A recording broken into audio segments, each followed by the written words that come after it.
Estamos prontos agora para traçar a nossa rota e zarpar. É muito importante traçar a rota, porque sem um destino não é possível chegar.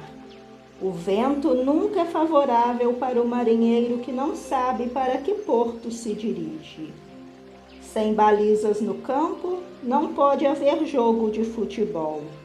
O mesmo acontece no jogo da vida. Para o sucesso, não basta ter capacidade, educação e saúde. Centenas de milhares de pessoas tiveram tudo isso e falharam, ou vivem na mediocridade, porque não se colocaram numa atitude favorável à realização vitoriosa. Há duas espécies de metas: metas a longo prazo e metas a breve prazo. As metas a longo prazo devem ser o fim a que você visa na vida. Em outras palavras, qual é a sua maior ambição na vida?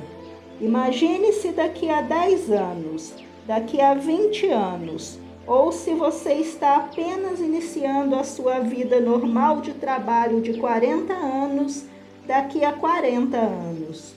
Qual a altura que você pretende atingir? Em relação a isso, devo fazer algumas importantes advertências.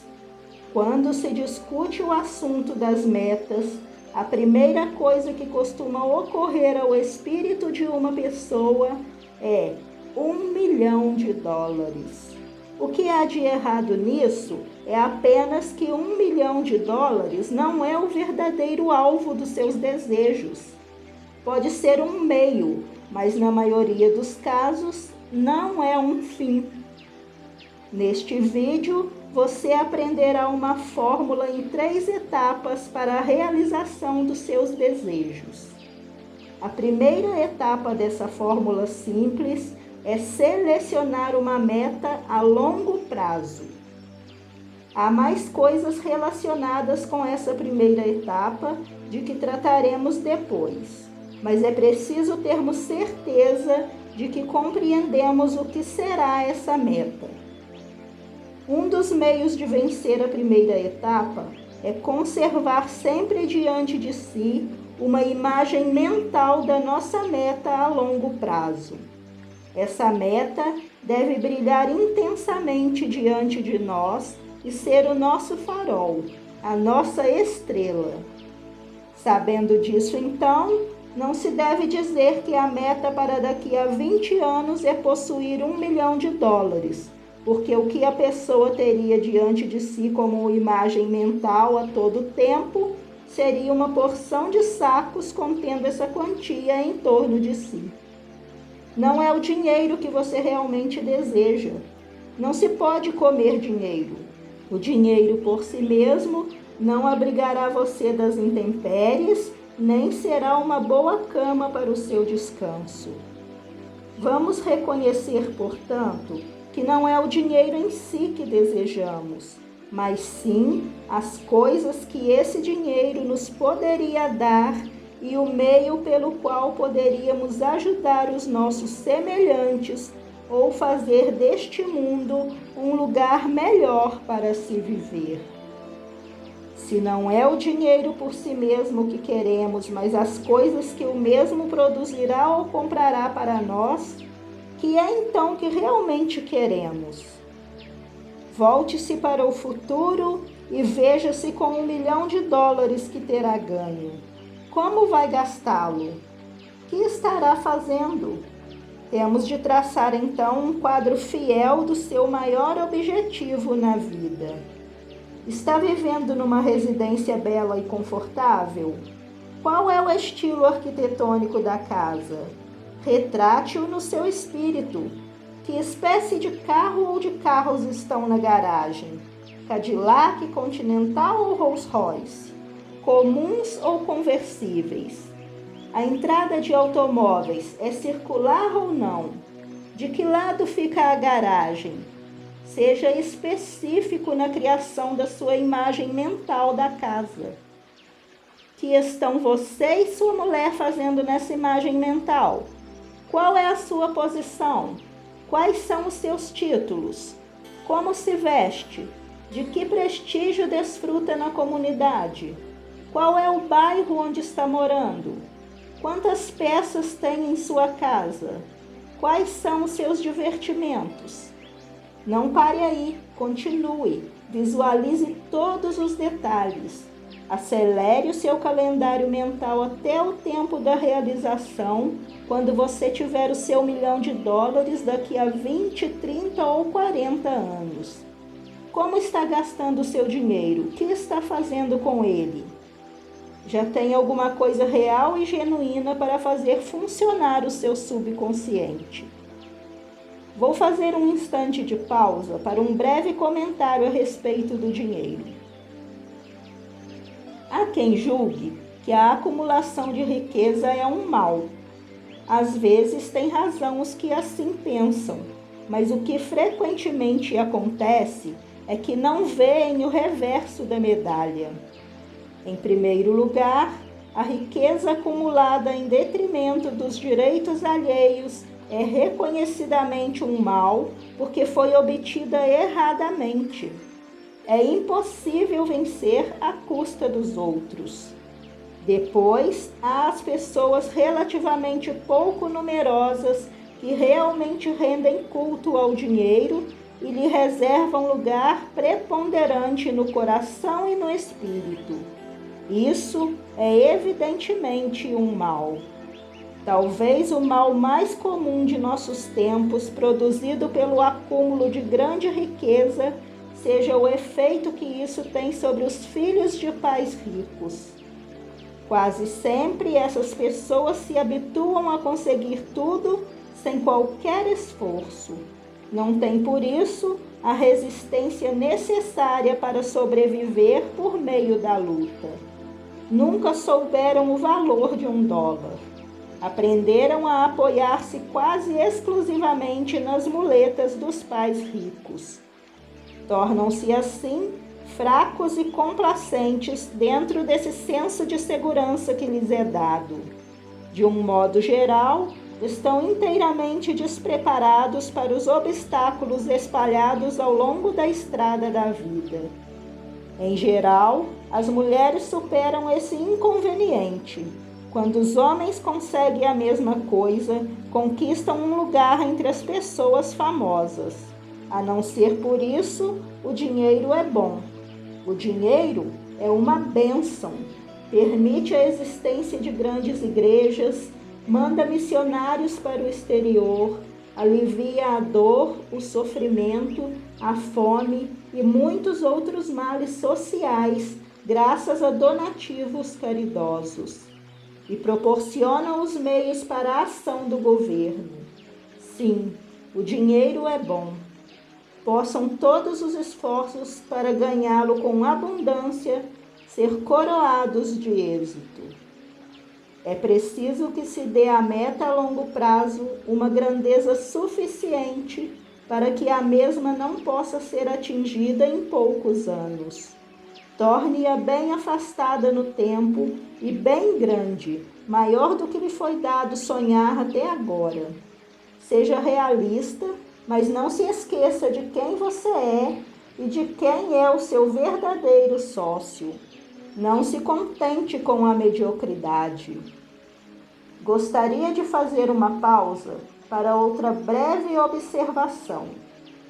É uma verdadeira vergonha a maneira pela qual muita gente faz barulho em torno dos ricos do nosso tempo.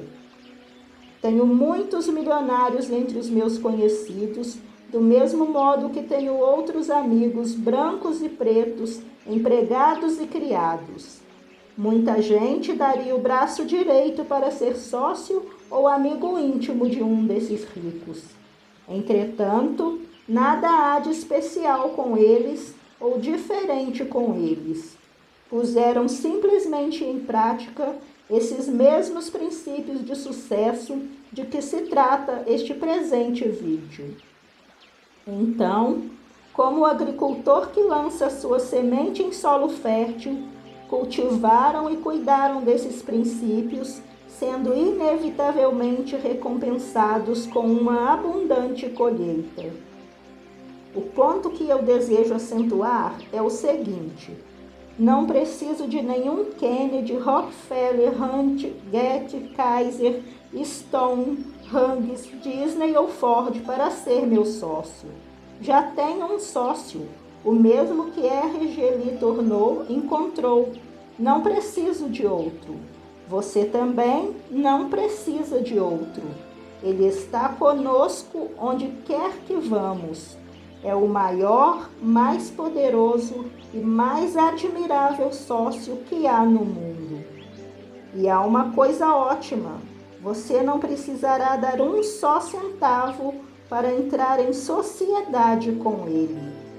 Faça isso agora e veja o mundo abrir alas à sua passagem.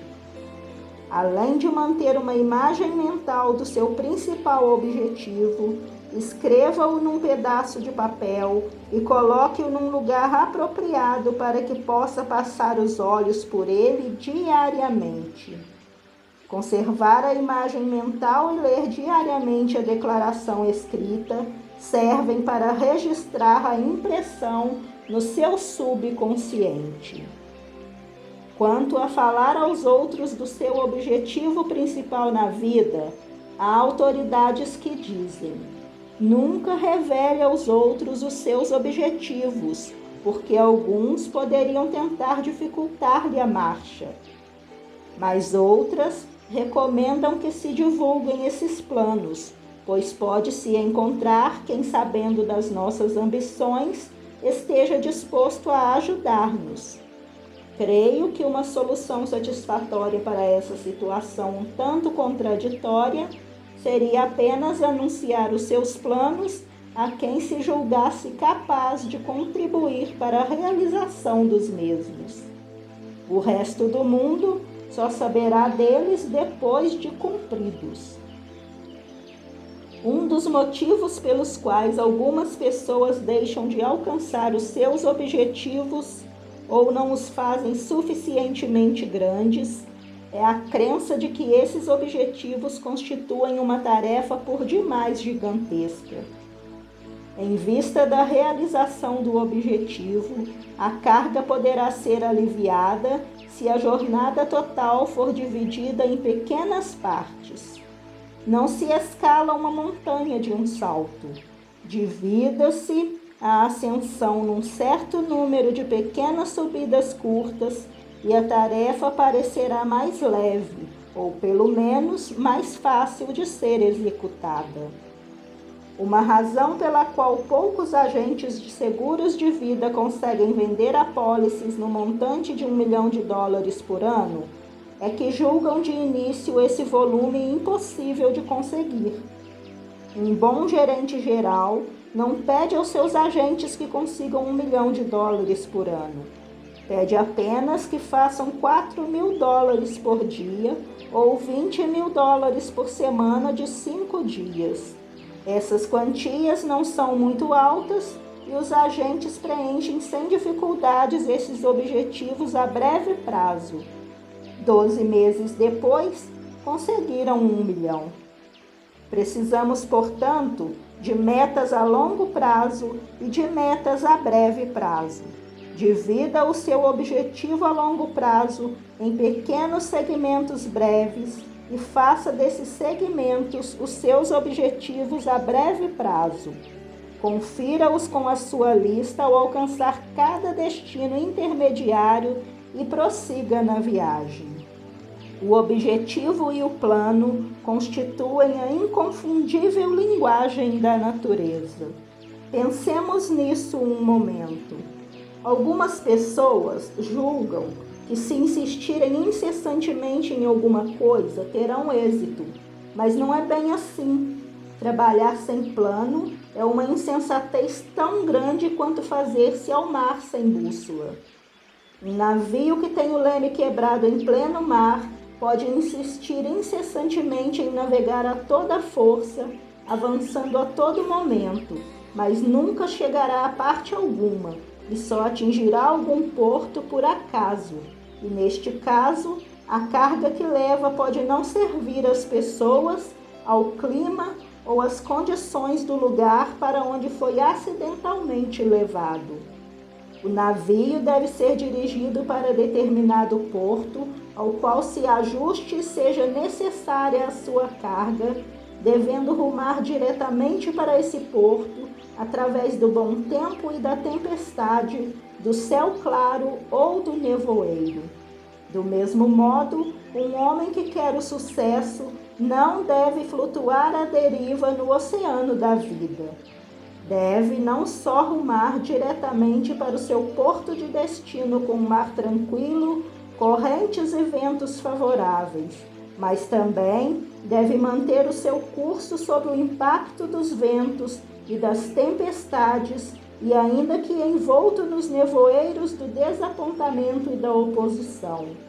Os grandes transatlânticos não param quando encontram nevoeiros ou tempestades. Marcham diretamente através do mar revolto, tendo apenas uma coisa em vista: o porto de destino. E seja qual for o tempo ou sejam quais forem os obstáculos encontrados, a sua chegada ao porto pode ser prevista com poucas horas de erro. É também quase certo que o navio destinado ao Harvey não irá parar em Copenhague ou no Cairo. Depois que você determinar o seu objetivo principal na vida, será necessário traçar um plano para atingi-lo. Faça isso da mesma maneira pela qual você faria os preparativos para a construção de uma casa destinada à sua residência. Cada detalhe é elaborado minuciosamente antes que o arquiteto entregue as plantas ao empreiteiro para o início do trabalho de construção. Uma janela aqui, uma porta ali, um armário embutido acolá, tudo deve ser planejado de maneira ordenada. Trace os seus planos com a perícia de um almirante ou de um general empenhado no planejamento da sua estratégia para as operações contra o inimigo. No planejamento de guerra militar e naval, há sempre margem para outros movimentos ou para uma mudança de estratégia. Devemos também ser flexíveis no nosso planejamento, porque se um plano não der resultado, devemos abandoná-lo e elaborar outro. Podemos mudar de planos na estrada para o sucesso, mas não devemos mudar de objetivo. Devemos ter não só o plano geral escrito como guia, carta ou planta a ser seguida, mas temos também de elaborar planos a curto prazo. Escrever num papel as 10 coisas mais importantes que devemos fazer no dia seguinte e executá-las por ordem de importância. Foi esse o sistema seguido por Hugh Sherman, contínuo da companhia National Cash Register, que se tornou vendedor, depois gerente de vendas, mais tarde vice-presidente e gerente geral e, por fim, presidente da firma. Na preparação do planejamento, deve-se estabelecer exatamente o que se pretende dar em troca da realização do seu principal objetivo na vida, visto que não é possível obter alguma coisa por nada. É preciso primeiro dar antes que se possa receber. Inclua no seu planejamento uma indicação da sua contribuição. Quem todas as manhãs planeja as atividades do dia e observa esse plano, traz consigo um fio capaz de orientá-lo no labirinto da vida mais atarefada, disse Victor Hugo. A distribuição ordenada do tempo é como um raio de luz que cai sobre todas as suas atividades. O planejamento é a segunda etapa da fórmula para o cumprimento dos seus desejos na vida. Entremos agora na terceira e última etapa, ação. Os que chegam ao porto são homens de ação. No grande relógio do tempo há apenas uma palavra: agora. Para uma realização vitoriosa, é preciso ser um homem de ação, não há outro meio. Quando o objetivo estiver determinado, quando os preparativos forem feitos, é preciso agir imediatamente. Faça isso agora. Do contrário, estaria apenas flutuando à deriva. Ligue as máquinas a toda força avante e agora mesmo. O objetivo deve ser seguido da ação. Os grandes homens nunca esperam as oportunidades, criam-nas. Não esperam facilidades ou circunstâncias favoráveis. Investem sobre o que está em frente, estudam o problema e dominam a situação. Uma grande ação é sempre precedida de grande determinação. A história e a vida cotidiana estão repletas de exemplos que nos mostram que a medida da realização humana sempre foi proporcional ao arrojo e à ação empregados. Você pode ter o mais nobre objetivo do mundo ao lado de um plano à prova de erros para a sua realização, mas nada disso valerá o papel em que for escrito se não for sustentado pela ação. É claro que por isso se deve entender o esforço total, o impulso persistente, o trabalho constante necessário para executar os planos ou mudar de planos. Cada esforço empregado deverá aproximá-lo mais um pouco da realização dos seus objetivos.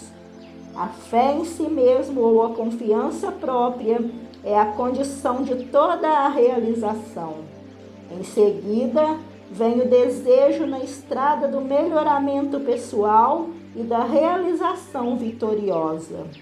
A menos que se queira melhorar a vida, a menos que se tenha o desejo de escrever e partilhar com mais abundância dos frutos da vida, de marcar o nosso lugar no mundo, não chegaremos ao fim da estrada. Se ao contrário tivermos desejos, necessidades e objetivos irrealizados que procuremos empenhadamente alcançar, eles serão certamente nossos. Neste vídeo, aprendemos a fórmula em 3 etapas para a realização dos nossos desejos. Vamos recapitular essas 3 etapas necessárias. 1. Metas de breve e longo alcance. 2. Formulação de um plano viável para a realização dessas metas. E 3. Necessidade de apoiar os planos na ação. Em resumo, é esse o segredo do sucesso. Se fosse possível a alguém apreender toda a significação do processo, eu poderia pingar aqui o ponto final do que estou falando. A experiência dos séculos mostra que quando se viaja pela estrada da vida, seguindo a fórmula aqui exposta, muitos auxílios são necessários para tornar a jornada mais agradável. Tudo isso constará nos vídeos seguintes e com eles a viagem será feita sem contratempos. Se você chegou até aqui, curta, comente e compartilhe. Ajude essa mensagem a se tornar maior que o mensageiro. Gratidão.